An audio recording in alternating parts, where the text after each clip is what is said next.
Hello everyone, एक बार फिर से आपका स्वागत है हमारे इस चैनल पर। आज हम आपके लिए लेकर के आए हैं इलास्टिसिटी ऑफ डिमांड से रिलेटेड एक क्वेश्चन, पूरा एक न्यूमेरिकल क्वेश्चन आज हम डिस्कस करेंगे। जैसे कि आपको दिख रहा है यहाँ पे हमने एक क्वेश्चन ले रखा है, इसको सॉल्व करेंगे, समझेंगे कैसे जो है इलास्टिसिटी ऑफ डिमांड के क्वेश्चन सॉल्व किए जाते हैं। एग्जाम की बात करें तो एग्जाम में बहुत बहुत बहुत इंपॉर्टेंट है, क्योंकि इसका एक क्वेश्चन आपको ज़रूर दिख जाएगा आपकी जो है इकोनॉमिक्स के आपके एग्जाम में। तो प्लीज़ इसको अच्छे से करके जाइएगा, समझ के जाइएगा। So let's start the topic. But उससे पहले जो है, अगर आपने अभी तक हमारे चैनल को सब्सक्राइब नहीं किया है या फिर पहली बार हमारे चैनल पे आ रहे हैं तो फटाफट हमारे चैनल को सब्सक्राइब कर लीजिए, साथ में बने हुए छोटे से बेल आइकन को प्रेस कर देना, ताकि जितने भी फ्यूचर में वीडियोस हम अपलोड करेंगे उसका नोटिफिकेशन आप तक सबसे पहले आ जाए। अब देखते हैं क्वेश्चन क्या कह रहा है और उसको एक एक मेथड के थ्रू समझते हैं, एक एक स्टेप बाय स्टेप समझते हैं। क्वेश्चन कह रहा है, a consumer spends ₹80 on a commodity when it's price is ₹1 per unit. आप अपने आप को ही ले लीजिए कि आप एक कंज्यूमर हैं। अब आपने जो है कोई ऐसी कमोडिटी है, मान लीजिए ये एक मार्कर है, इसका जो प्राइस है वो है ₹1, तो आपने इस पे ₹80 खर्च करे। यानी कि आपने ₹1 के जब ये यूनिट मिल रही थी तो आपने इस पे ₹80 खर्च करे। And spends ₹96 when it's price is ₹2 per unit. और जब इसका प्राइस बढ़ गया, ₹2 हो गया, तो आपने क्या किया, तो आपने इस पे ₹96 खर्च करे। ध्यान से सुनिएगा, ₹1 का यूनिट था तो आपने ₹80 खर्च करे, और ₹2 का यूनिट हुआ तो ₹96 आपने इस पे खर्च करे। Calculate price elasticity of demand for the commodity the percentage method. कौन से मेथड से? Commodity by the percentage method से। सबसे पहले क्या करते हैं कि हम जो है सॉल्यूशन स्टार्ट करते हैं और इसमें जो है फॉर्मूला लिखते हैं। फॉर्मूला कौन सा? फॉर्मूला जिसमें आपको जो है प्राइस इलास्टिसिटी ऑफ डिमांड निकाल के दिखाते हैं। देखिए, प्राइस इलास्टिसिटी ऑफ डिमांड, इसका फॉर्मूला क्या होता है बच्चों? प्राइस इलास्टिसिटी ऑफ डिमांड का फॉर्मूला आपका होता है percentage change in quantity demanded. ठीक है, परसेंटेज चेंज इन क्वांटिटी, यहाँ पे मैं सिर्फ क्यू लिख रही हूँ, ठीक है, quantity demanded upon percentage change in price. सबसे पहले ये समझिए कि यहाँ पे इलास्टिसिटी हम क्यों जान रहे हैं, क्या मतलब है हमारा इलास्टिसिटी जानने का। जब भी एक प्राइस में, किसी कमोडिटी के प्राइस में ऊपर जाता है या नीचे जाता है, तो आप उस पर अपना जो है खर्चा कर रहे हो, या फिर जो आप उसकी क्वांटिटी पहले खरीद रहे थे और अब कितनी खरीद रहे हो, ये जानने के लिए कि उसकी जो है इलास्टिसिटी क्या है। यानी कि अगर उसमें प्राइस बढ़ता है तो क्या जो कंज्यूमर है वो उसको खरीदना कम कर देंगे, क्या ये ऐसा प्रोडक्ट है जिसके बिना लोग जीवित रह सकते हैं, आराम से अपना जीवन यापन कर सकते हैं। जैसे कि आप कैंसर की दवाइयाँ ले लीजिए, उसका प्राइस कितना भी हाई चला जाए, लोग तो खरीदेंगे क्योंकि जान बचानी है। सेम आप देख लीजिए, कुछ ऐसे प्रोडक्ट्स हैं जिनका प्राइस कितना भी बढ़ जाए लेकिन उसकी जो है क्वांटिटी में चेंज नहीं आता। क्यों? क्योंकि जो इलास्टिसिटी है, यानी कि प्राइस बढ़ने का जो उस पर इफेक्ट पड़ रहा है वो बहुत ही कम होता है, नॉमिनल होता है या फिर नहीं होता है। क्योंकि वो चीज़ ऐसी है जिसकी इलास्टिसिटी क्या है, वो परफेक्ट इन इलास्टिक है। यानी कि डिमांड में कोई परिवर्तन नहीं आएगा, चाहे प्राइस में कितना भी परिवर्तन आ जाए। तो ये क्वेश्चन यही जानना चाहता है कि ये ऐसा कैसा प्रोडक्ट है, क्या इसकी इलास्टिसिटी ज़्यादा है, क्या प्राइस में थोड़ा सा भी चेंज होने पे क्वांटिटी पे बहुत ज़्यादा चेंज हो रहा है। तो इसीलिए ये आपका फॉर्मूला बन के आता है कि प्राइस इलास्टिसिटी ऑफ डिमांड का, कि आपके प्राइस में जो चेंज हुआ है, परसेंटेज का जो चेंज हुआ है आपके प्राइस में, उसके कारण से आपकी क्वांटिटी जो आप पहले खरीद रहे थे और अब जो खरीद रहे हो उसमें कितना परसेंटेज का चेंज हुआ है, ये जाना जाता है। और फिर पता किया जाता है कि आपकी प्राइस इलास्टिसिटी कितनी है उस प्रोडक्ट को ले करके। ठीक है, ऑलरेडी हम पूरा डिमांड पे टॉपिक कर चुके हैं, अगर आपने नहीं देखा तो प्लीज़ जा करके देखिएगा। अब देखिए, ये फॉर्मूला है, अब मुझे देखना है percentage change in quantity demanded.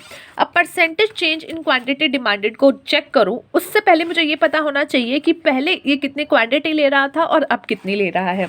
इसके लिए यहाँ पे मैं एक टेबल बनाऊंगी जो कि है प्राइस टोटल एक्सपेंडिचर, क्योंकि ये एक्सपेंडिचर में हमें दिया हुआ है total expenditure, and quantity in units. ठीक है, क्वांटिटी इन यूनिट्स। सबसे पहले क्या कह रहा है कि ये ₹1 के प्राइस में कितना एक्सपेंस कर रहा था, ये ₹80 एक्सपेंडिचर कर रहा था। और जब इसका प्राइस हो गया 2 तो इसने कितना एक्सपेंडिचर किया 96। तो यानी कि जब प्राइस 1 था और टोटल एक्सपेंडिचर 80 था तो आप कितने यूनिट खरीद रहे थे? तो आप यूनिट कितने खरीद रहे थे? 80 रुपये आपने खर्च किए, जिसमें से 1 रुपये जो है 1 यूनिट का प्राइस था, तो यानी आपने 80 यूनिट्स खरीदे, आपने 80 यूनिट खरीदे जब आपका प्राइस 1 रुपये था।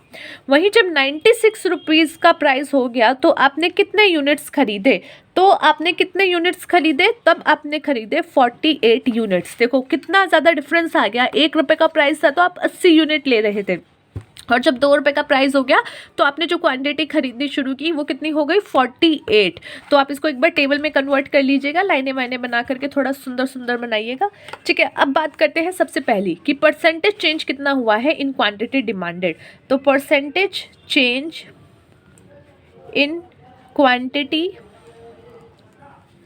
डिमांडेड, इसको निकालने के लिए आप क्या करोगे, कितना परसेंटेज चेंज हुआ है। तो परसेंटेज चेंज अगर आपको निकालना है तो सबसे पहले आप ये देखोगे कि पहले कितना लिया जा रहा था और अब कितना लिया जा रहा है, यानी कि आपकी क्वांटिटी कितनी चेंज हुई है। Quantity change in quantity and 100। ठीक है, देखो मतलब समझो, परसेंटेज चेंज पूछा गया है, यानी कि जो चेंज हुआ है उसका कितना परसेंटेज चेंज हुआ है। पहले जो था क्वांटिटी कितनी थी, पहले जो है क्वांटिटी कितनी थी 80 थी, अब कितनी हो गई 48 हो गई। तो यानी कि कम हुआ है, ऑब्वियसली कम हुआ है। तो जो चेंज हुआ है वो कितना हुआ है, 80 में से कितना हुआ 48, यानी कि 32 यूनिट्स कम हुए हैं। तो जो चेंज है वो कितना है -32।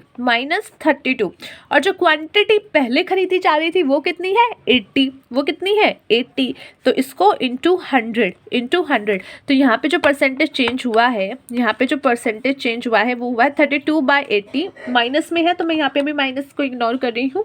32/80 इंटू 100 दैट इज़ योर 40, यानी कि -40% का यहाँ पे चेंज आया है क्वांटिटी में। -40% का चेंज आया है क्वांटिटी में। क्वांटिटी में कितना चेंज आया है -40% का, कि पहले 80 थी अब 48 हो गई है। तो कितना चेंज है -40। चलो ठीक है, इसी तरीके से क्या करेंगे, परसेंटेज चेंज इन प्राइस निकाल लेंगे। Percentage change in price. ठीक है, अब इसका भी सेम फॉर्मूला है, क्या है, परसेंटेज चेंज इन प्राइस, माफ़ कीजिएगा, change in price into the actual और पहले वाला प्राइस इनटू 100। ठीक है, चेंज इन प्राइस अपॉन में जो पुराना प्राइस था इनटू 100, सेम फॉर्मूला जिससे हमने क्वांटिटी का चेंज निकाला। अब प्राइस देखो, प्राइस पहले था 1 अब हो गया 2। ठीक है, देख करके तो पता चल रहा है आपको कितना बड़ा है, लेकिन हमें इसको फॉर्मूले में लगाना है। अब कितना चेंज हुआ है 1 रुपये का चेंज हुआ है। ठीक है, 2 में से 1 गया, 1 रुपये का चेंज हुआ है। पॉजिटिव में चेंज हुआ है क्योंकि बढ़ा है, तो पॉजिटिव में चेंज हुआ है 1 हुआ है अपॉन पहले कितना था 1 था, पहले कितना था 1 था इंटू 100। सीधी बात करें तो पूरा 100% बढ़ गया चाचा, 100% बढ़ गया है, 100% बढ़ गया है। तो ये पूरा 100% आपका यहाँ पे बढ़ गया है। तो परसेंटेज आपका क्वांटिटी में 40% चेंज हुआ और इसमें 100%। बात क्या कहना चाह रहे हैं कि जब आपका प्राइस 100% बढ़ गया यानी डबल हो गया, तो उस प्रोडक्ट की आपने डिमांड क्या कर दी 40% नीचे गिरा दी, 40% नीचे गिरा दी। तो 40% आपकी जो है डिमांड नीचे गिर गई है। क्यों? क्योंकि आपका प्राइस 100% बढ़ गया है। अब निकालते हैं प्राइस इलास्टिसिटी। ठीक है, तो आप अगर एग्जाम में चाहे तो दोबारा ये फार्मूला लिख सकते हैं और इसको जो है अपना थोड़ा सा डब्बा वब्बा बना करके अच्छा सोना सुंदर बना दीजिएगा।